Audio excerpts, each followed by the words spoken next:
At first, no one believed the stories. The fishermen who returned pale and trembling, claiming the waves had spoken their names. The children who said the tides shifted to answer their questions. The old woman who swore the current carried her whispered secrets across the world. But soon, there was no denying it. The ocean had begun to respond. Not with words, but with gestures and eloquent language of currents and swells, of soft ripples and thunderous storms. Ships that disrespected her depths found themselves becalmed for weeks or swallowed without a trace.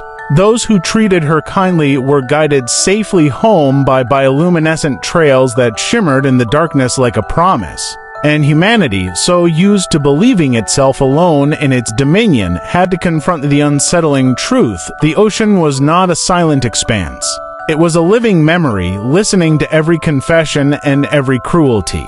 It remembered the oil spills and the plastic islands. It remembered the songs of sailors and the cries of the drowned. It remembered the first explorers who dipped their hands into its shallows, unaware they were touching something alive. Some came to the shore and fell to their knees, apologizing for centuries of harm. Others tried to harness this sentience, to bribe it with offerings or threats. But the ocean was too old, too vast, too knowing to be swayed by human ambition. It had watched continents rise and sink.